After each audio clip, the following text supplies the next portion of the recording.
Setting aside the data sheets, the policy briefs. Yeah, definitely different territory for us. And looking at something far more, well, profound perhaps, and yet utterly commonplace. Just a tree. Just a tree. But this source, it really makes you reconsider that just. It really does. Our entire deep dive today is built around this single, pretty unique YouTube source titled Tree. And in the creator, they explicitly promise imaginative verbal photos, lines that are guideful and reassuring, and wrapped up in what they call a poetic hurricane, which is quite a phrase. Poetic hurricane, wow. That sets expectations, doesn't it? It does, and it's apparently written for the young, inquisitive, curious mind, but honestly, I think it reframes things for any mind. It takes this static thing in our landscape and just explains it. That's right. And our mission here, it isn't really to review, standard biology or dendrology. No, not at all. Instead, we're pulling out these really complex, multi-layered identities assigned to this one single entity, the tree. And the roles assigned, they swing wildly. From, like, a precision engineer, Right. all the way across the spectrum to a spiritual guru. It's quite the range. It really is. So he thought a tree was just, a provider of shade. Yeah, think again. Exactly. Prepare for a total reassessment. We actually pulled out over 25 distinct functions from this text. Over 25. And the real insight, I think, lies in the tension between some of these roles, how they coexist. Exactly. So in this poetic framework, the tree is simultaneously a scientist, an architect, a community builder, and even a philosopher. All in one. All in one. So we're going to tackle these ideas in groups. Let's start with the more, maybe, mechanical and environmental roles. Okay, let's unpack the tree as a scientist, engineer, and planner. Right. So the source starts by assigning jobs that really rely purely on, dedication and time. Okay. It calls the tree a driller. A driller. Yeah, drilling the earth. But here's the catch. At the slowest pace, through its roots. Ah, the slowest pace. That's crucial. It is. It frames it as this incredibly dedicated, long-term construction project happening right under our feet, unseen mostly. And when we think of drilling or engineering, we usually think speed, efficiency. Right. Exactly. Power tools, quick results. But the tree's method, according to this text, it's all rooted in patience, precision. It sort of defines the successful engineer here as the one who does the work meticulously over generations. That's a powerful contrast. And what's fascinating is how the source takes these biological facts we might know and gives them these very precise, almost human job titles. Like what else? For instance, the tree is described as a great A cook. cook. Okay, how so? Well, it operates this natural solar-powered food factory, right? Photosynthesis, Sure. making starch using sunlight, carbon dioxide, water. And the text specifically mentions chlorine. Chlorine. That's interesting. Biologically, that's maybe not quite right, is it? Maybe referring to chlorophyll. Yeah, I think that's the poet taking a little bit of license there. It could be chlorophyll or maybe just a general chemical process is involved. Right. But the poetic intent, that idea of a self-sustaining solar kitchen. That's crystal clear. And pretty compelling, actually. It absolutely is. And it's not just cooking, it's also resource management. Structural conversion. How do they frame that? The tree is called the converter, continuously transforming the raw materials it pulls from the earth. Water, minerals? Exactly.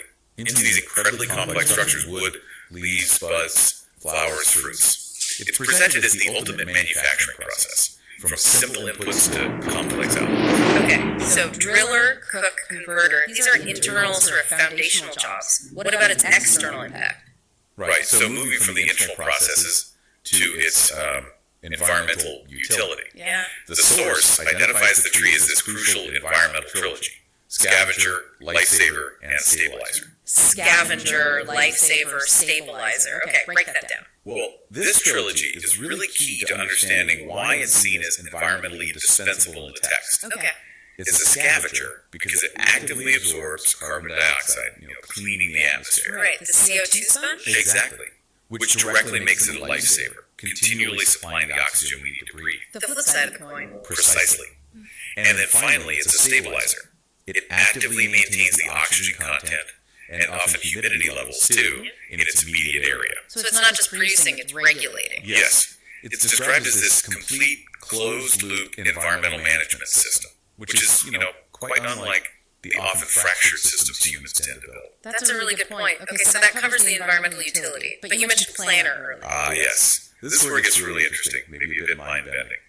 the tree as a futurist. A futurist? How? The source actually claims the tree knows its future. It suggests this isn't just random growth. It's proactive calculation. Okay, calculated what exactly? The author suggests the tree calculates the velocity of the wind yet to come. Wow. Like future wind speeds. Yeah, it plans for predictable future forces, essentially.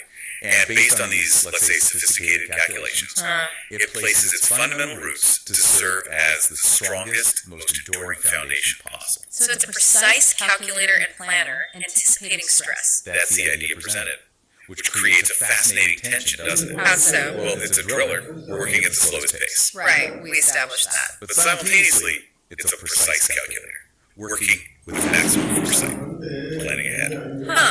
So the tree embodies both slowness and strategic speed, dedication and prognostication. Exactly. Slowness and execution, maybe, but speed and strategic thinking. That's actually a pretty neat analogy for sustainable development, isn't it? It really is. Yeah. That long-term commitment paired with critical preemptive planning. Absolutely. Okay, let's shift gears a bit. We've done the engineering, the planning. Let's move to the tree's place in society. The community role. Yeah, the second major theme. The tree as community builder and service provider. How it functions as this entire, multi-species ecosystem in one spot. Right. And it starts, kind of like a business would, by attracting customers, if you will. Okay. How does it do that? The tree is first described as a decorator. A decorator. Adorning itself with usually green leaves and often attractive flowers. This aesthetic function is presented as critical. Because the decoration is actually an invitation. Exactly, that's the idea. It's not just looking nice for its own sake. And the moment you, or rather other creatures, accept that invitation. Its roles multiply dramatically. It becomes a restaurant, inviting birds and insects, offering up fruits and shelter. Okay, food and lodging. And this service ethic then extends to people too. It acts as a nurse. A nurse. Interesting. How? By providing comfortable shade, a place of rest for passersby, simple comfort and care. That's a lovely image. Decorator, restaurant, nurse. Very service-oriented. And the source really expands on this hospitality idea. It positions the tree as a kind of venue, facilitating life events for other creatures. Like what? It's described as a marriage hall. Seriously? A marriage hall? Yeah, the specific place where birds gather, find their mates. It provides the setting. Okay. And it's also a communal dining table.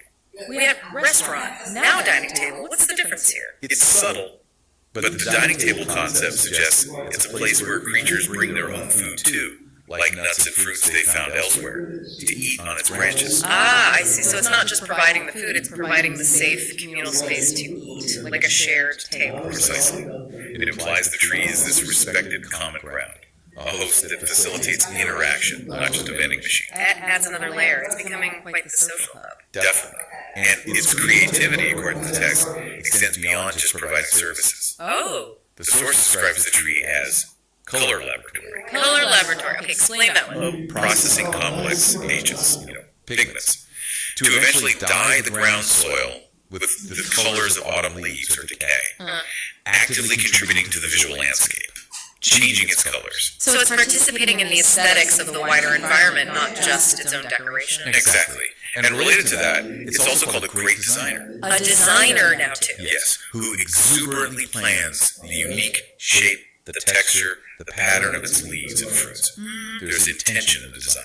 Wow. Okay, so we have decorator, restaurant, nurse, marriage hall, dining table, color lab, and designer. That's quite a portfolio. It is, but maybe the most fundamental community role, the one that underpins everything else, is what the text calls the Great Mother. The Great Mother. Okay, that feels significant. It is. It's the Great Mother because it is the sole maker of thousands upon thousands of seeds. Right. And consequently, the potential for thousands of future trees. Right. It ensures the continuation of its kind, of its community. So all that complexity, the design, the services, it's all channeled into self-renewal, into the future. Exactly. And this shift from the immediate service, like the nurse providing shade, to the generational service of being the mother. Yeah. That feels like the perfect transition point to its more philosophical identity. Okay, yes. That makes sense. Which brings us to our final set of roles. The really metaphorical, very human-centric section. The tree as philosopher, adapter, and spiritual guide. This is where the text really assigns human ideals. Things like struggle, grace, wisdom onto the tree. Right. Let's start with resistance. The text actually names the tree a freedom fighter. A freedom fighter, that's a strong claim. Why? Because, according to the source, it's constantly growing upward into the atmosphere, despite gravity. The constant pull downwards. Exactly, that steady, universal gravitational pull trying to drag it down. Yeah. And the tree fights that fundamentally every second of its existence just by growing up. But we have to ask, right, is resisting gravity really a fight in the conscious sense, or is it just biology, a biological imperative? That's the philosophical question the metaphor raises, isn't it? I suppose so. The power of it maybe is that the tree never yields. It keeps striving upwards. Embodying this persistent optimism, maybe, a refusal to surrender to, well, downbeat forces. That's one interpretation. Yeah. And this continuous upward motion, this fight, is paired with grace and movement too. How so? The tree is also called a dancer. A dancer. Yes, swaying, interacting sweetly with the wind is how the text puts it. So it resists gravity but yields gracefully to the wind. Okay, so strength and flexibility, fighter and dancer. Mm-hmm. Yet, amidst all that, it also maintains incredible consistency. Consistency, in what way? The text says it's conversing with all day long, which sounds odd, but I think it means it's just there. A quiet, steady presence that's part of the entire day's flow, never really interrupting, just being. Okay. A constant, reliable presence. Exactly. And this consistency is paired with some impressive practicality too. It's called an adapter. And an adapter makes sense. Trees have to adapt. Right. Continuously adjusting its systems, its leaf cycle, its structure, to cope with changes in climate, season after season, year after year. It doesn't complain about the weather, it just deals with it. Pretty much. It learns to live within the changing environment. That's presented as a kind of quiet wisdom. Okay. And what about its sort of ethical role? Yeah. Perhaps its highest ethical role in this text is that of a lover. A lover. Okay, how does the source justify that one? It explains it by saying the tree offers shade, and then it uses the word poorly. Poorly? Like it's sick? No, I think we need to be careful there. The author seems to be using poorly not as ill, but as humble, modest. Okay. So it's a lover because it's humbly generous. That seems to be the idea. It offers its benefits, shade, shelter, beauty quietly, without ever demanding payment or praise. It's selfless giving. Okay, that interpretation makes more sense. Quiet generosity. That's the key synthesis, I think. And tied to that quietness, it's also the eternal witness, the watchman. Watchman. Standing and observing, watching the events that take place day and night. A silent guardian almost, against the backdrop of human activity and natural cycles. Just watching it all unfold. It also sounds like it honors the past. It does. It's called a traditionalist. Why a traditionalist? Because it ensures its purpose and methods continue, largely unchanged. The text says it does just what its mother tree did. Connecting back to that great mother role. Exactly. Linking the philosophical consistency with the actual generative biological role we talked about earlier, it keeps the lineage going. Okay. And finally, we get to the really spiritual and medicinal aspects. Yes, it's called a guru. A guru. That's a direct spiritual link. Very direct. Drawing on the symbolism that spiritual leaders, most famously the Buddha, right, attained enlightenment while meditating beneath a tree. So the tree is seen as a facilitator of deep introspection, a catalyst for enlightenment. That's the implication. And then more practically, it also has the utility of a pharmacist or maybe forester. Because of medicinal compounds? Precisely. Providing countless medicinal products derived from bark, leaves, roots, used for curing diseases for centuries. Right, the natural pharmacy. And the text even assigns it one more highly spiritual role. A priest. A priest? How? By summoning the heavenly clouds down to the earth, connecting the physical tree with the atmospheric realm of the sky. A mediator. Wow, okay. Driller, cook, designer, mother, fighter, dancer, watchman, guru, pharmacist, priest. That's an incredible list of jobs for one entity. It really is. Which brings us to the end of this journey through the tree's roles, and this is where understanding the author is maybe the key to unlocking the whole thing. Right. The context of the source author, J.S. Master. Let's talk about that synthesis. Absolutely. We really have to dedicate some time to this because it kind of explains the whole approach. Okay. So the author holds a master's degree in English literature. Right, the poetic side. And a Bachelor of Science in Zoology. The biology side. Exactly. And crucially, they're also a trained transactional analyst. from the Texas School specifically. Okay, transactional analysis. That's a psychological framework, isn't it, for understanding communication and behavior? Yes, precisely. And that combination, hard science, humanistic poetry, and psychological counseling framework is highly unusual. It really is. You don't see that mix often. And I think it explains everything we just unpacked. The zoology background provides the factual grounding. For roles like cook, driller, scavenger, converter. Right, the author knows the actual biological mechanisms keeping the tree alive and functioning in its environment. Well, the masters in English gives them the poetic license and the metaphoric power to transform those scientific facts into these evocative titles like freedom fighter, dancer, designer, lover. And then the transactional analyst training. That framework often used to understand human interactions, relationships, roles. That allows them to assign these really sophisticated, almost counseling-like roles. I think so. The adapter, the consistent conversationalist, the humble lover, the impartial watchman. These feel like observations about behavior and relationship dynamics projected onto the tree. So the text isn't just botany, and it's not just poetry. It's almost like a manual for living, drawn from observing nature through this very specific combined lens. That's how I read it. A synthesis of science, art, and psychology focused on one natural element. So what does this ultimately mean for you, the listener? I think this text really forces us to acknowledge that the tree isn't just some static object in the background. Definitely not. It's presented as this dynamic, incredibly complex entity performing dozens of sophisticated, indispensable jobs all at the same time. It really is a complete lesson in sustainability, maybe, and dedication and graceful adaptation all rolled into one. It's a beautiful illustration, I think, of how just changing your perspective can transform something ordinary, something you walk past every day, Into an extraordinary hero. Yeah. If you only view the tree through the lens of physics or biology, you miss the poetry, the philosophy. Right. And if you only see the poetry, you might miss its absolutely critical scientific utility. And the author forces that merger. You have to see both. It definitely forces you to rethink this very common fixture of our environment. Which leads us to our final thought for you today, something for you to maybe chew on.